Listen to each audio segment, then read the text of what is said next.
यह है दो भाइयों की कहानी जिनके बीच बहुत ही प्यार था।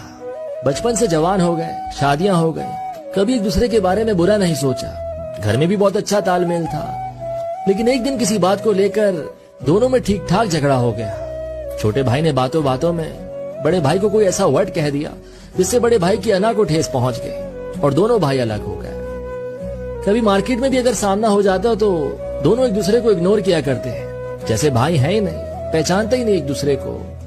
वक्त गुजरता गया और देखते ही देखते 8-10 साल गुजर गए। छोटे भाई की बच्ची बड़ी हो चुकी थी, उसकी शादी की डेट फिक्स हुई, रिश्ता तय हुआ तो छोटा भाई गया बड़े भाई के पास, कहने लगा माफ कीजिएगा, आइएगा जरूर, आपको ही सारा काम संभालना है। लेकिन बड़े भाई ने ध्यान नहीं दिया, उसे कोई जवाब नहीं दिया।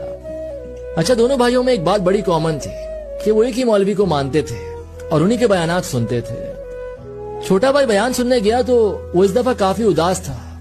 मौलवी साहब ने उसे उदास देखा तो उससे पूछा, बेटा क्यों परेशान हो? तो छोटे भाई ने उन्हें सब बताया कि भैया सुन नहीं रहे, समझ नहीं रहे हैं, माफी मांग रहा हूं लेकिन माफ नहीं कर रहे हैं। अगले दिन जब बड़ा भाई बयान सुनने गया तो मौलवी साहब ने उससे पूछा, तुम्हारे भाई की बेटी की शादी है, तुम जाओगे? तो बोला नहीं, उसने तो ये सब कर दिया था, फलानी फलानी 10 साल पुरानी एक एक बात बता डाली। मौलवी साहब बोले, कल जब तुम बयान सुनने आए थे तो मैंने क्या कहा था?